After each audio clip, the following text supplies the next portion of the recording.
La propuesta de este video es a presentar un modelo da afectividade conforme o enfoque propiciado por la psicología comprensiva. Sobre la afectividade se tem escrito muito, mas eu diria que la mayoría de los autores, sea por seguir una determinada doctrina o una teoría, sea por algún otro tipo de factor, como por ejemplo la preferencia por la acentuación de la eficacia de un tratamiento psicoterapéutico, no te han dado los frutos que este tipo de pesquisa exigiría. Cuando se examina la literatura sobre los afectos, se ve que hay mucho escrito. Cuando yo escribí el primer libro sobre la afectividad en lengua española y en lengua portuguesa, verifiqué que habían unos 50 libros dignos de mención. Algunos de grande envergadura, como este libro que se llama Emotions en lengua inglesa, con 600 y pocas páginas.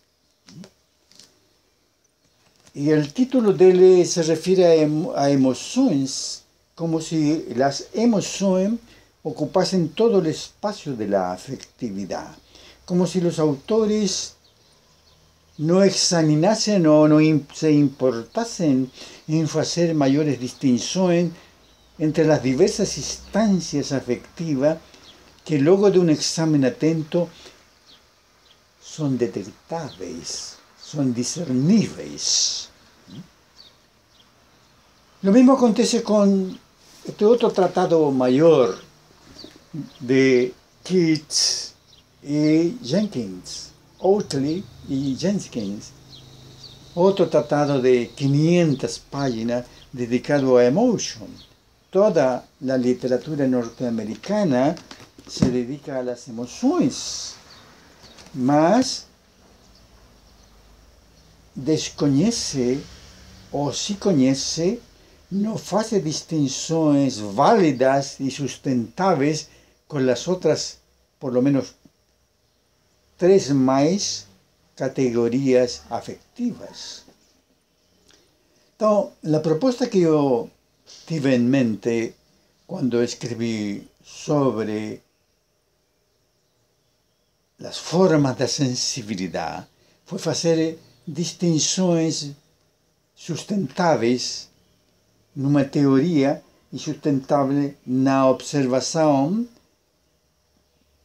atenta de lo que nos acontece a todos nos, sea en el plano pessoal, sea en el plano interpessoal, que están intrínsecamente relacionados. Vale la pena lembrar que en un enfoque comprensivo distingo 8 grandes dimensiones. Y entre las dimensiones, en primer lugar, algunos dirían, está la dimensión afectiva. Decíamos en otra ocasión que en cada dimensión están presentes las otras 7 dimensiones, influenciando a esta dimensión específica.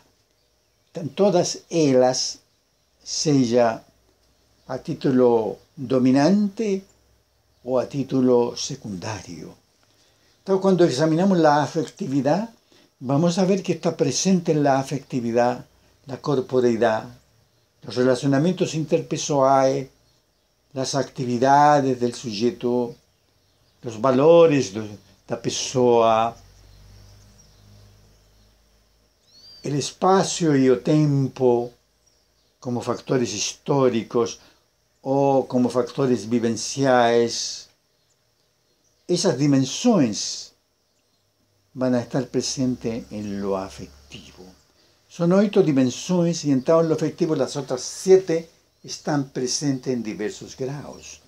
Eso es una de las propuestas más destacadas por mí en ese libro sobre las formas da sensibilidade. E nesse mesmo livro, então, faço uma distinção em 4 modalidades afetivas.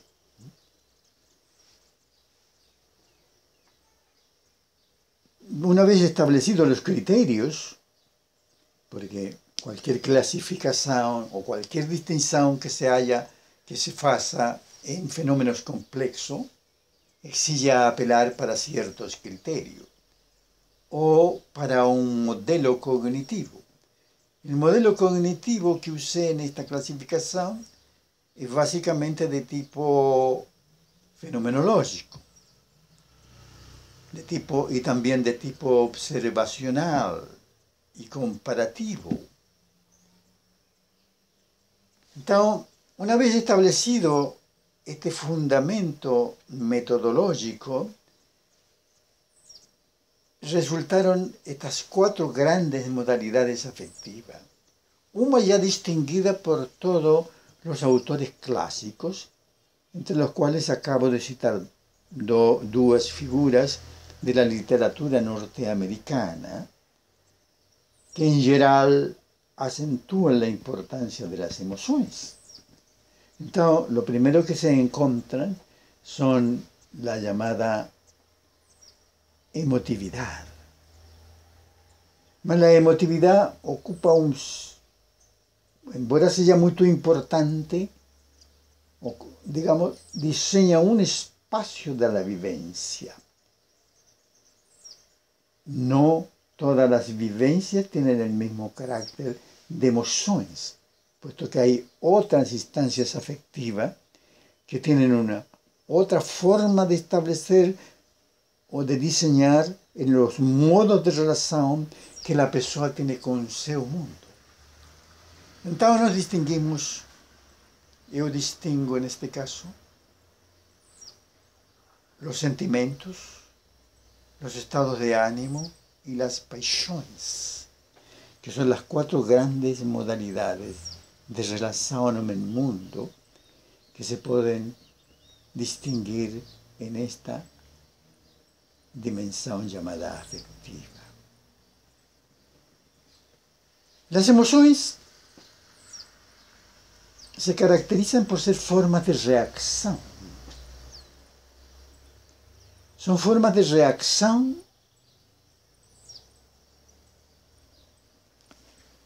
que emanan de las provocaciones, incitaciones, alteraciones, que emanan das situaciones que el sujeto está viviendo, experimentando. Son alteraciones de un cierto plano de existencia que sobresaltan, agitan, perturban o tensionan al sujeto, de manera que éste responde en un estado de alerta. Los fisiólogos dirían que las emociones son básicamente estados de alerta de parte del sujeto o do animal. Hay que lembrar que las emociones están presentes en buena parte de los vertebrados y en todos los mamíferos particularmente. Y entonces forman parte de este arousal, de este estado de alerta que nos permite discriminar situaciones que sean positivas o negativas, vantajosas o desvantajosas, convidativas o no. Vale lembrar de que, estando presente en todos los animales vertebrados, particularmente, repito, los mamíferos, las emociones son una derivación do instinto de conservación. Y por ese motivo están presentes en los otros animales, tanto como en un hombre. Y por eso también apenas tres grandes emociones que indican la relación de la persona con su circunstancia y su situación. Y estas dos son de carácter defensivo, ofensivo. Una se llama miedo, que tiene carácter eminentemente defensivo e incita al animal o al hombre a fugir de la situación o a someterse a la situación en estado de contrición, en estado de humildad, para no ser destruido por un enemigo potencial o presente. La otra forma es cuando el sujeto, animal o hombre, se confronta con un peligro, ya puede ser no miedo, sino ataque, la agresión. Experimenta raiva, se siente perturbado, incitado, y al medir su campo de acción, percibe que puede atacar o contraatacar o enfrentar al enemigo para así continuar con su campo de acción.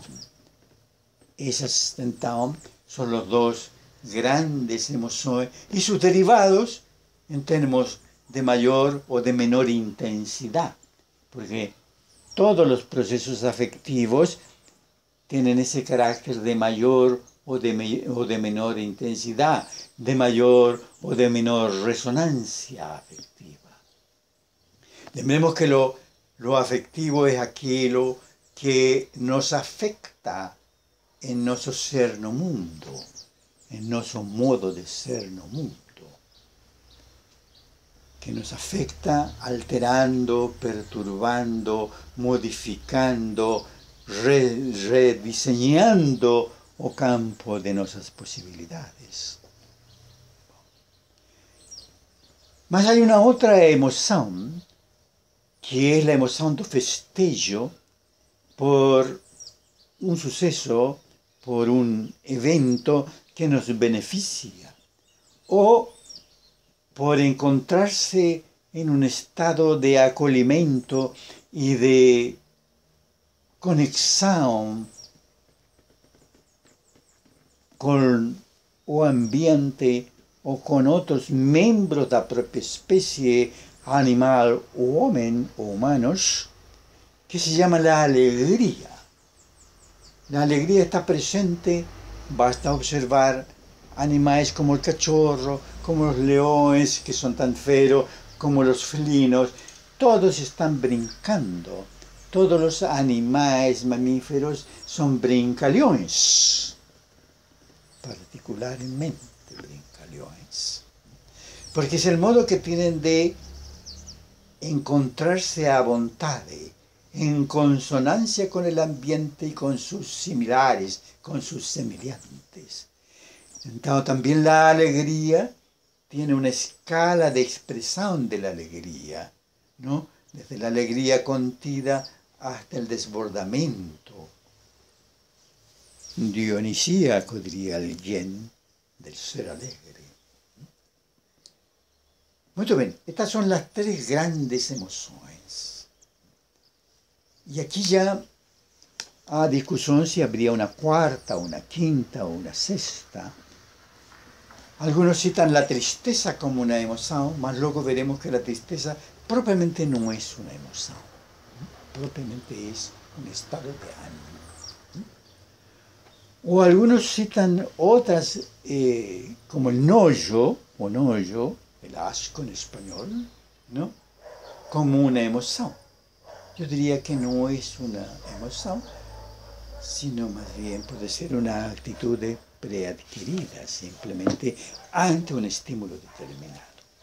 Muy bien, tenemos una cierta idea de lo que sería la emoción. Mas la mayoría de los autores inmediatamente entra en el concepto de sentimientos, sin discernir que los sentimientos tienen otra característica existencial. Establecen una relación, un vínculo entre el sujeto y diversos objetos de su consideración o de los objetos que lo afectan de una manera especial. Entonces, los sentimientos establecen lazos, vínculos, sea superficial, sea profundo. Eso va a depender básicamente del grado de interacción que la persona tenga con esos objetos, con esas personas que suscitan sus sentimientos. Podríamos decir que las variaciones que van a experimentar en su sentimentalidad, en su forma de conectarse y de ligarse con otras personas y con los objetos, va a depender de lo que aconteza en un decurso histórico.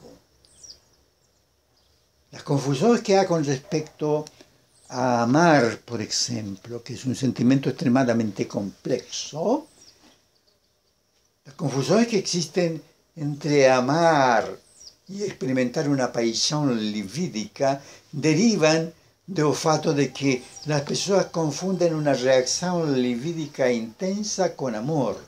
Mas el amor requiere una serie de componentes más que enlazan al sujeto de una otra manera, de una manera más axiológica, más valorativa, con mayor resonancia afectiva en la vida de la persona.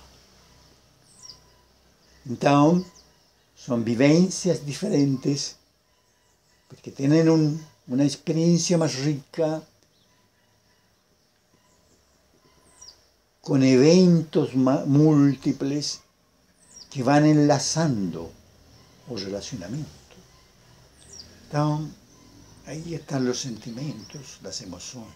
Los sentimientos tienen una grande variedad de sentimientos. En ese libro sobre la forma de sensibilidad, yo establezco 3 o 4 grandes categorías de sentimientos que la persona interesada puede consultar en otro video o leyendo el libro que está a disposición en el mercado. Muy bien. Entonces ya tenemos 2 grandes categorías afectivas, las emociones y los sentimientos.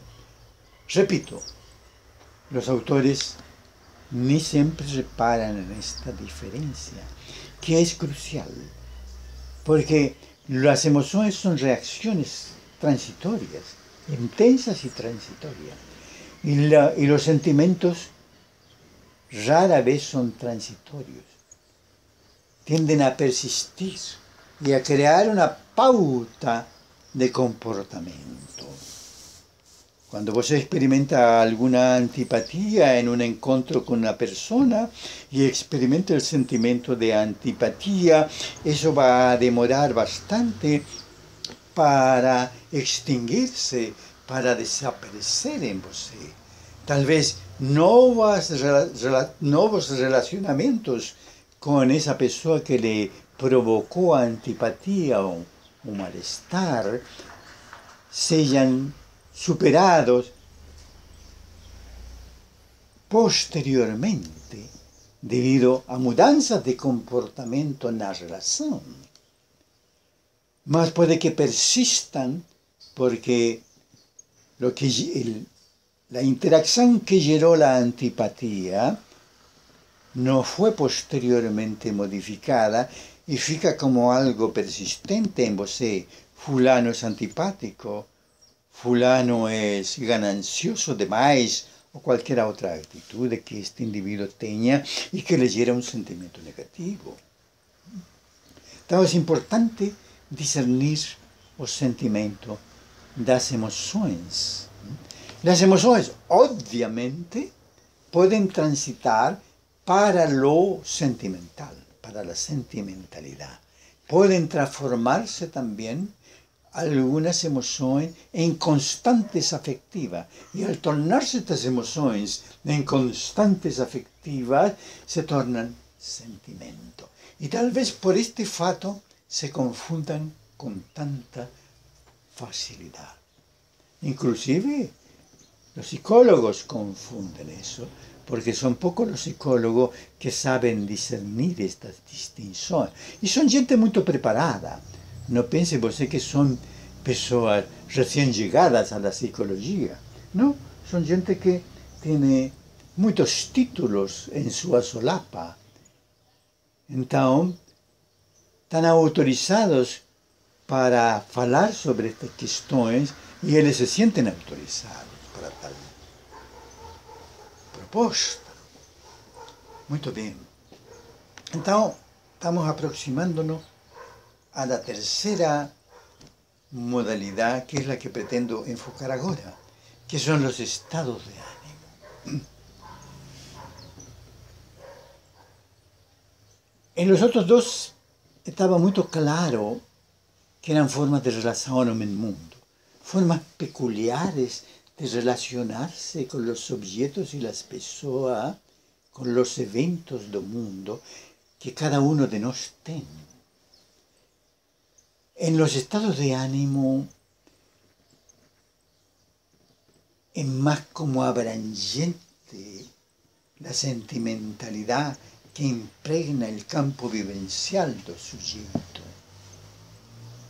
La relación con el mundo tiende a ser como invasiva, menos particularizada que en las emociones y los sentimientos.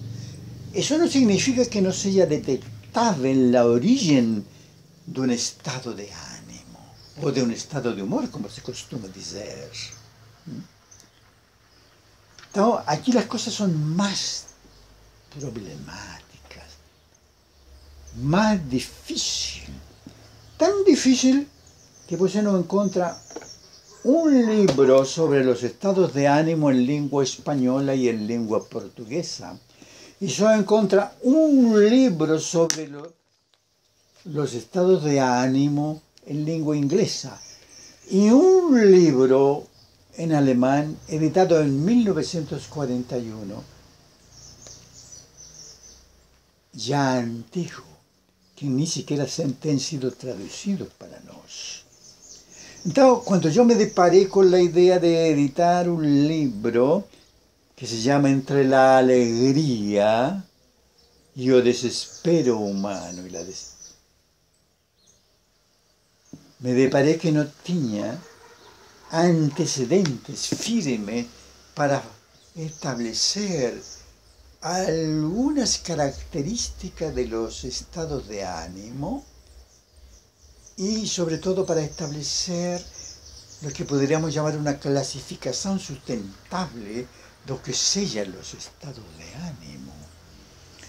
Cuando examiné este grosso libro escrito por 50 psicólogos, encontré un capítulo sobre estados de ánimo. El libro tiene más de 600 páginas y el capítulo sobre estados de ánimo o único tiene 18 páginas. Y el individuo colega que escribió ese capítulo es un individuo de muchos títulos y leciona en aquellas universidades siempre apetecido por los latinoamericanos que van a estudiar aquel país.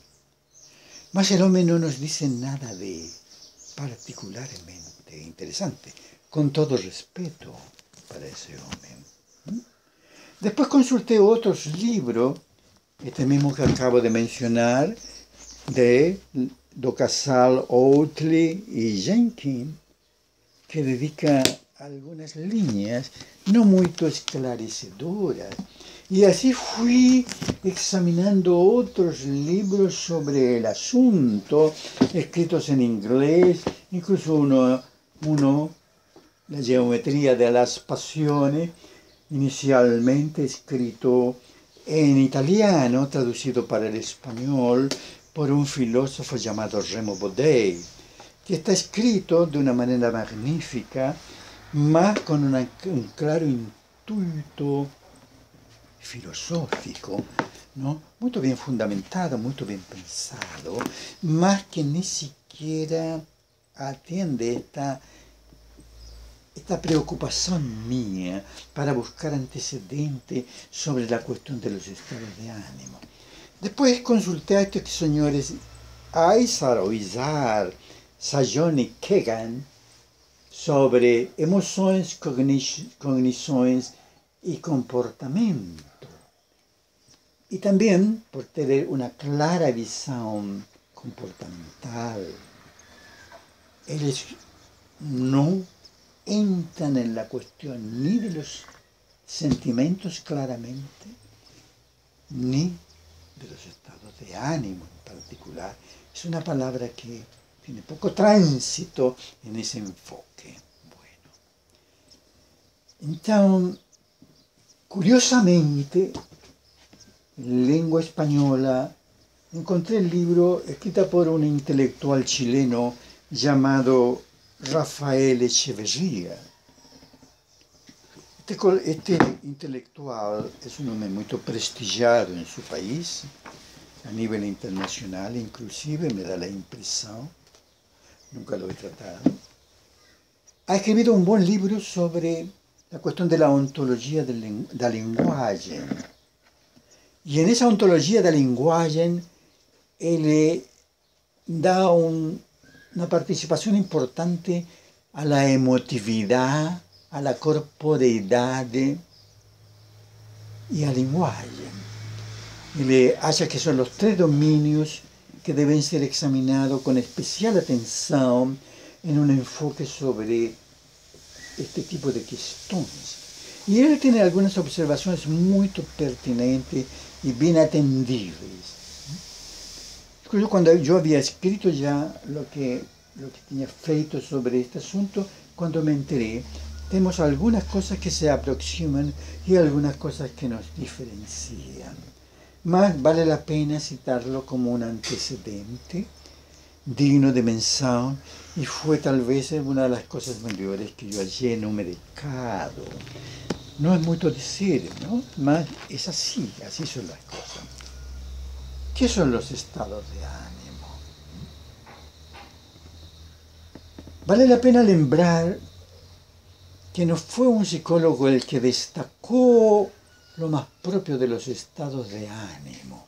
Fue un filósofo muy conocido, que lo estableció como un existenciario, como una característica inherente a la existencia. Eso es una palabra que designa la palabra existenciario. Y este señor se llama Heidegger. Heidegger habla de estados de ánimo como una característica del ser humano. Eso en 1927.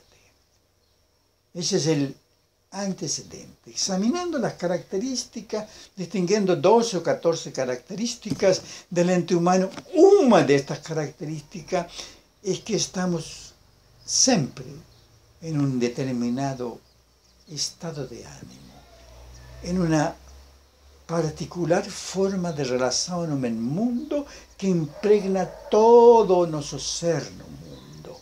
Más o menos así sería colocado por Heidegger, que impregna en otro lenguaje en todo el campo de nuestra conciencia, que impregna en otro lenguaje nuestras vivencias y nuestra experiencia.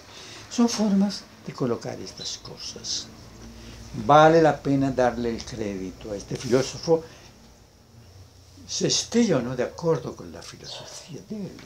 Lo importante es dar los créditos a quien le corresponde. Muy bien.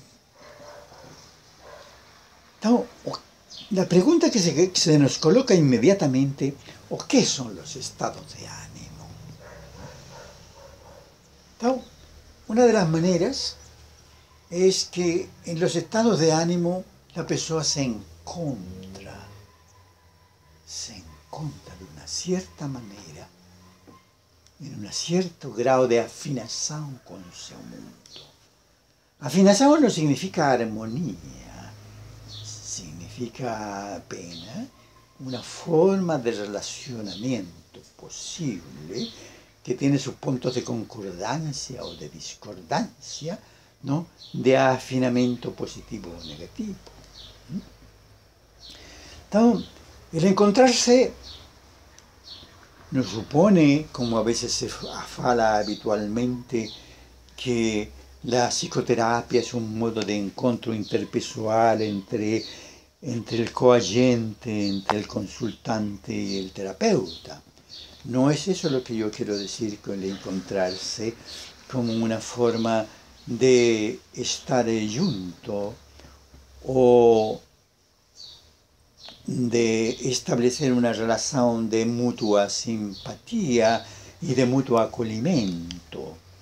Esa palabra encontrarse, usada en ese campo, tiene ese significado. Mas el encontrarse es simplemente estar en el mundo de una cierta manera, ¿no? Esta también es una categoría heideggeriana. Entonces, nos encontramos de una cierta manera en el mundo. Y este encontrarse de una cierta manera en el mundo corresponde a un estado de ánimo. Esta es una primera idea del estado de ánimo. Una segunda idea del estado de ánimo, que a mí me parece más gráfica, es que el estado de ánimo que experimentamos siempre, ya que estamos en él, traduce un cierto clima afectivo que permea o campo vivencial da pessoa. Así como a un clima atmosférico característico de nuestro ambiente, según sellan las estaciones, según sellan las variaciones físicas atmosféricas, de temperatura, de humedad y de otros factores, así también acontece en nuestro espacio vivencial. Entonces, vivimos determinados climas afectivos que impregnan este campo vivencial. Es una segunda manera más, yo diría, más gráfica, más perceptible de lo que es un estado de humor.